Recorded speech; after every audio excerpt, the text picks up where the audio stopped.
Hello everyone, welcome to my YouTube channel vlog life Kannada.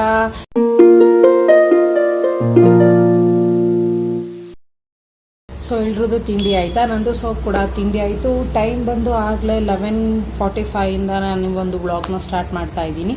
ಯಾವುದ್ರ ಬಗ್ಗೆ ಈ ಒಂದು ವ್ಲಾಗ್ ಅಂತಂದರೆ, ನೀವು ಆಲ್ರೆಡಿ ಆಗಲೇ ತಮ್ಮನೇಲಿ ನೋಡಿರ್ತೀರ. ಎಸ್, ಸ್ವರ್ಣಬಿಂದು ಪ್ರಾಶನ, ಇದ್ರ ಬಗ್ಗೆ ಕೆಲವೊಂದು ಇನ್ಫಾರ್ಮೇಷನ್ನ ಕೊಡೋಣ ಅಂತ. ಯೂಶ್ವಲಿ ಕೆಲವ್ರಿಗೆ ತುಂಬ ಮೊಬೈಲ್ ಫೋನ್ ಯೂಸ್ ಮಾಡೋರಿಗೆ ಗೊತ್ತಿರುತ್ತೆ, ಹಾಗೆ ಇನ್ನು ಕೆಲವ್ರಿಗೆ ಗೊತ್ತಿರೋದಿಲ್ಲ. ಸೊ ಅಂಥವ್ರಿಗೆ ಈ ವಿಡಿಯೋನ ಶೇರ್ ಮಾಡಿ ಅಂತ ಹೇಳ್ತಾ ನಾನು ಈ ವಿಡಿಯೋನ ಕಂಟಿನ್ಯೂ ಮಾಡ್ತಾ ಇದ್ದೀನಿ. ಸೊ ಮೊದಲನೇದಾಗಿ ಸ್ವರ್ಣಬಿಂದು ಪ್ರಾಶನ ಅನ್ನೋದು ಏನು ಅನ್ನೋದನ್ನ ತಿಳ್ಕೊಳ್ಳೋಣ. ಸ್ವರ್ಣ ಅಂದರೆ ಚಿನ್ನ, ಹಾಗೆ ಪ್ರಾಶನ ಅಂದರೆ ಸೇವಿಸುವುದು ಅಂತ ಅರ್ಥ. ಅಂದರೆ ಚಿನ್ನದ ರೂಪದಲ್ಲಿರುವ ದ್ರವವನ್ನು ಸೇವಿಸುವುದೇ ಈ ಒಂದು ಸ್ವರ್ಣಬಿಂದು ಪ್ರಾಶನ ಅಂತ ನಾವು ಕರಿತೀವಿ. ಸೊ ಈ ಒಂದು ಸ್ವರ್ಣಬಿಂದು ಪ್ರಾಶನವನ್ನು ಯಾವ ವಯಸ್ಸಿನ ಮಕ್ಕಳಿಗೆ ಕೊಡಬೇಕು ಅನ್ನೋದನ್ನ ನಾವು ಇವಾಗ ತಿಳ್ಕೊಳ್ಳೋಣ. ಈ ಒಂದು ಸ್ವರ್ಣಬಿಂದು ಪ್ರಾಶನವನ್ನು ನಾವು ನವಜಾತ ಶಿಶುವಿಂದ 16 ವರ್ಷದ ಮಕ್ಕಳವರೆಗೂ ಕೂಡ ನಾವು ಈ ಒಂದು ಸ್ವರ್ಣಬಿಂದು ಪ್ರಾಶನ ಹಾಕಿಸ್ಬೋದು. ಸೊ ಈಗ ಆಯಿತು, ಎಷ್ಟು ವಯಸ್ಸಿಗೆ ನಾವು ಹಾಕ್ಸ್ಬೇಕು ಅನ್ನೋದೆಲ್ಲ. ಸೊ ಹಾಗಾದರೆ ಈ ಒಂದು ಸ್ವರ್ಣಬಿಂದು ಪ್ರಾಶನದಲ್ಲಿ ಯಾವೆಲ್ಲ ಅಂಶಗಳು, ಗಿಡಮೂಲಿಕೆಗಳು ಇರ್ತವೆ ಅನ್ನೋದಾದರೆ, ಮೊದಲನೇದು ಹಸುವಿನ ತುಪ್ಪ, ಜೇನು, ಹಾಗೆ ಸ್ವರ್ಣ ಅನ್ನುವ ಒಂದು ಬೂದಿ, ಹಾಗೆ ಮೆದು, ಹಾಗೆ ಅಶ್ವಗಂಧ, ಈ ರೀತಿ ಅನೇಕ ಗಿಡಮೂಲಿಕೆಗಳಿಂದ ತಯಾರಾದ ದ್ರವವೇ ಈ ಒಂದು ಏನು ಹೇಳ್ತೀವಿ, ಸ್ವರ್ಣಬಿಂದು ಪ್ರಾಶನ. ಸೊ ಇದನ್ನು ನಾವು ಮಕ್ಕಳಿಗೆ ಕೊಡೋದ್ರಿಂದ ಏನೆಲ್ಲ ಒಂದು ಪ್ರಯೋಜನಗಳಾಗ್ತವೆ ಅನ್ನೋದನ್ನ ನಾವು ತಿಳ್ಕೊಳ್ಳೋಣ. ಸೊ ಮೊದಲನೇದಾಗಿ ಅವರು ಪದೇ ಪದೇ ಕಾಯಿಲೆ ಬೀಳ್ತಿದ್ರೆ ಈ ಒಂದು ಸ್ವರ್ಣಬಿಂದು ಪ್ರಾಶನ ನಾವು ಕೊಡೋದ್ರಿಂದ ಏನಾಗುತ್ತೆ, ಕಾಯಿಲೆ ಅನ್ನೋದು ಕಮ್ಮಿ ಆಗುತ್ತೆ. ಮತ್ತು ದೈಹಿಕವಾಗಿ ಮಾನಸಿಕವಾಗಿ ಅವರು ಸದೃಢರಾಗ್ತಾರೆ. ಆಮೇಲೆ ಮೆಂಟಲಿ ಅವರು ಏನಾಗ್ತಾರೆ, ಸ್ವಲ್ಪ ಚೆನ್ನಾಗಿ IQ ಲೆವೆಲ್ ಅನ್ನೋದು ಚೆನ್ನಾಗಾಗುತ್ತೆ. ಆಮೇಲೆ ಜೀರ್ಣಾಂಗ ವ್ಯವಸ್ಥೆ ಚೆನ್ನಾಗಾಗುತ್ತೆ, ಹಾಗೆ ರೋಗ ನಿರೋಧಕ ಶಕ್ತಿ ಚೆನ್ನಾಗಾಗುತ್ತೆ ಈ ಒಂದು ಸ್ವರ್ಣಬಿಂದು ಪ್ರಾಶನದಿಂದ ನಾವು ಹಾಕ್ಸೋದ್ರಿಂದ. ಮತ್ತು ಮಕ್ಕಳು ತುಂಬ ಚೆನ್ನಾಗಿ ಚಟುವಟಿಕೆಗಳನ್ನು ಮಾಡ್ತಾರೆ. ಸೊ ಈ ಒಂದು ಸ್ವರ್ಣಬಿಂದು ಪ್ರಾಶನದಿಂದ.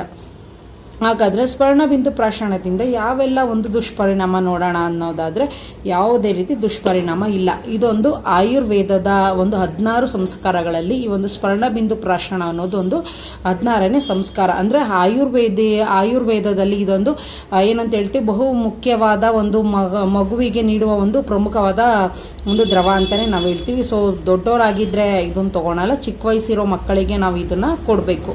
ಹಾಗಾದರೆ ಕೆಲವೊಂದು ಕ್ವಶನ್ಸ್ಗಳಿರುತ್ತೆ. ಅಂದರೆ ನೀವು ಈ ವಿಡಿಯೋ ನೋಡ್ತಿರೋರಿಗೆ ನಾವು ಮರ್ತೋಗ್ಬಿಟ್ಟಿದ್ದೀವಿ, ಕೆಲವೊಂದು 3 ವರ್ಷ ಮಕ್ಕಳಿರುತ್ತೆ, 4 ವರ್ಷ ಅಂಥವ್ರು ಏನು ಮಾಡಬೇಕು ಅನ್ನೋದಾದರೆ, ಈಗಲಿಂದನೂ ಕೂಡ ನೀವು ಸ್ಟಾರ್ಟ್ ಮಾಡಿಸ್ಬೋದು. ಅಂದರೆ ಯಾವೆಲ್ಲ ನವಜಾತ ಶಿಶುವಿಂದ ನಾವು ಕೊಟ್ಟಿಲ್ಲ, ಆದರೆ 16 ವರ್ಷದ ಒಳಗೆ ಇರುವ ಮಕ್ಕಳಿಗೆ ಖಂಡಿತವಾಗ್ಲೂ ಈಗಲೂ ಕೂಡ ನಾವು ಸ್ವರ್ಣಬಿಂದು ಪ್ರಾಶನವನ್ನು ಕೊಡ್ಬೋದು.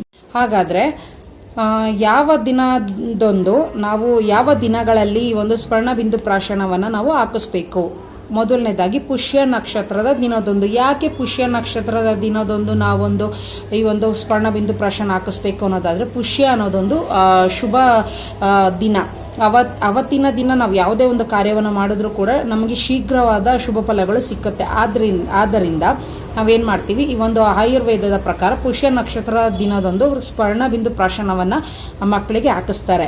ಹಾಗಾದರೆ ಈ ಸ್ವರ್ಣಬಿಂದು ಪ್ರಾಶನವನ್ನು ಎಲ್ಲಿ ನಾವು ಹಾಕಿಸ್ಬೋದು ಅನ್ನೋದಾದರೆ, ನಿಮ್ಮ ಮನೆ ನಿಯರ್ ಎಲ್ಲಿ ಆಯುರ್ವೇದಿಕ್ ಸೆಂಟರು ಅಥವಾ ಆಯುರ್ವೇದಿಕ್ ಕ್ಲಿನಿಕ್ಗಳು ಇರ್ತಾವಲ್ಲ, ಸೊ ಅಲ್ಲಿ ನೀವೇನು ಮಾಡ್ಬೋದು, ಈ ಒಂದು ಸ್ವರ್ಣಬಿಂದು ಪ್ರಾಶನವನ್ನು ಹಾಕಿಸ್ಬೋದು. ಹಾಗಾದರೆ ಕೆಲವೊಂದು ಈಗ ಇನ್ನೊಂದು ಡೌಟ್ಸ್ ಇರುತ್ತೆ. ಏನು ಡೌಟ್ಸ್ ಅನ್ನೋದಾದರೆ, ಈಗ ಕೆಲವೊಂದು ಮಕ್ಕಳಿಗೆ ನಾವು ಇಂಗ್ಲೀಷ್ ಮೆಡಿಷನ್ನ ರೂಢಿ ಮಾಡಿರ್ತೀವಿ. ಅಂದರೆ ಕೆಲವರು ಮಕ್ಕಳಿಗೆ ನೆಗಡಿ ಆಗಿರುತ್ತೆ, ಜ್ವರ ಆಗಿರುತ್ತೆ, ಅಂಥ ಟೈಮಲ್ಲಿ ಹಾಕಿಸ್ಬೋದು. ಅಂದರೆ ಕಂಪ್ಲೀಟಾಗಿ ಹಾಕಿಸ್ಬೋದು, ಯಾವುದೇ ರೀತಿ ಸೈಡ್ ಎಫೆಕ್ಟ್ ಅನ್ನೋದು ಆಗೋದಿಲ್ಲ. ಸೊ ನೀವು ಈಸಿಯಾಗಿ, ಯಾಕಂದರೆ ಡಾಕ್ಟರ್ಗಳ ಪ್ರಕಾರ ಸ್ವರ್ಣಬಿಂದು ಪ್ರಾಶನ ಅನ್ನೋದೊಂದು ಪ್ಯೂರ್, ಯಾವುದೇ ರೀತಿ ಕೆಮಿಕಲ್ ಇಲ್ಲದೆ ಇರೋ ದ್ರವ. ಸೊ ಈಸಿಯಾಗಿ ನಮ್ಮ ಮಕ್ಕಳಿಗೆ ನಾವು ಹಾಕಿಸ್ಬೋದು. ಇದರಿಂದ ಅವರ ಆರ್ಥಿಕವಾಗಿ ಮತ್ತು ದೈಹಿಕವಾಗಿ ಬೆಳವಣಿಗೆಯನ್ನು ನಾವು ನೋಡ್ಬೋದು. ಸೊ ನನ್ನ ಮಗಳಿಗೂ ಕೂಡ ಈಗ ನಿಮ್ಮ ಆಯುರ್ವೇದಿಗೆ ಏನಾಗ್ಬಿಟ್ಟಿದೆ ಅಂತಂದರೆ, ಕ್ಯಾಪ್ಸಿಲ್ಗಳು ಸಿಕ್ಕಿದೆ ಸ್ವರ್ಣಬಿಂದು ಪ್ರಾಶನದಿನ.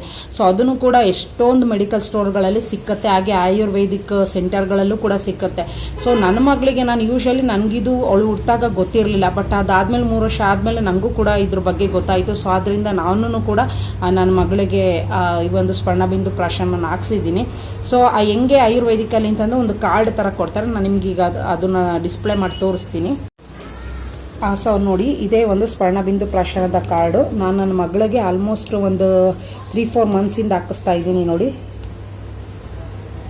ಕಾಣ್ತಿದೆ. ಸೊ ಇದೇನೆ, ಇದೊಂದು ಫಸ್ಟ್ ಟೈಮ್ ನಾವು ಡಾಕ್ಟರ್ ಹತ್ರ ಹೋದಾಗ ಈ ಒಂದು ಕಾರ್ಡ್ ಕೊಡ್ತಾರೆ.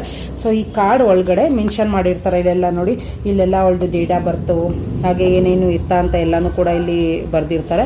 ಆ್ಯಂಡ್ ನೆಕ್ಸ್ಟ್ ಇಲ್ಲಿ ಯಾವ್ಯಾವ ತಿಂಗಳಲ್ಲಿ ನಾನು ಹಾಕಿಸ್ಬೇಕು, ಪುಷ್ಯ ನಕ್ಷತ್ರದ ದಿನದೊಂದೇ ನಾನು ಹಾಕಿಸ್ತೀನಿ.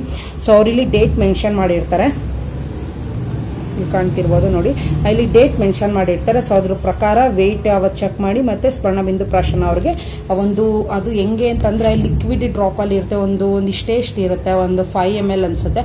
ಅದು ಪ್ರತಿಯೊಂದು ಮಕ್ಕಳಿಗೆ ಅಲ್ಲಿ ಸ್ವಲ್ಪ ಹಾಟ್ ಬಿಸಿ ಮಾಡಿ ಡ್ರಾಪಿಗೆ ಹಾಕ್ತಾರೆ. ಸೊ ಇದರಿಂದ ಅವ್ರಿಗೆ, ಏಕೆಂದ್ರೆ ಅದು ಹಾಕಿ ಒಂದು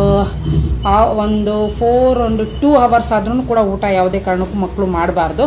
ಆಮೇಲೆ ಒಂದು 10-15 ನಿಮಿಷ ನೀರು ಕುಡಿಬಾರ್ದು. ಸೊ ಇದೊಂದು ಹಾಕಿಸ್ಕೊಂಡಾದ್ಮೇಲೆ ಸೊ ಇಷ್ಟು ರಿಸ್ಟ್ರಿಕ್ಷನ್ ಈ ಒಂದು ಸ್ವರ್ಣಬಿಂದು ಪ್ರಾಶನದಲ್ಲಿ ಇದೆ. ಸೊ ಇನ್ನು ಯಾರೆಲ್ಲ ಹಾಕಿಸ್ಕೊಂಡಿಲ್ಲ, ಈಗ ನೆಕ್ಸ್ಟ್ ಮಂತ್ ಬರ್ತಿದೆ ಸ್ವರ್ಣಬಿಂದು ಪ್ರಾಶನ, ದಯವಿಟ್ಟು ಸ್ವರ್ಣಬಿಂದು ಪ್ರಾಶನನ ಮಕ್ಳಿಗೆ ಹಾಕಿಸಿ, ಯಾವುದೇ ರೀತಿ ಮಿಸ್ ಮಾಡಬೇಡಿ ಅಂತ ಹೇಳ್ತಾ ಸೊ ನಾನು ಈ ಒಂದು ವಿಡಿಯೋನ ಇಲ್ಲಿಗೆ ಮುಗಿಸ್ತಾ ಇದ್ದೀನಿ. ವಿಡಿಯೋ ಇಷ್ಟ ಆಗಿದ್ರೆ ಗೊತ್ತಲ್ಲ, ಒಂದು ಲೈಕ್ ಮಾಡಿ ಹಾಗೆ ಶೇರ್ ಮಾಡಿ ಅಂತ ಹೇಳ್ತಾ ಇಷ್ಟೊತ್ತು ನನ್ನ ವಿಡಿಯೋ ನೋಡಿದ್ದಕ್ಕೆ ಪ್ರತಿಯೊಬ್ಬರಿಗೂ ಧನ್ಯವಾದಗಳು.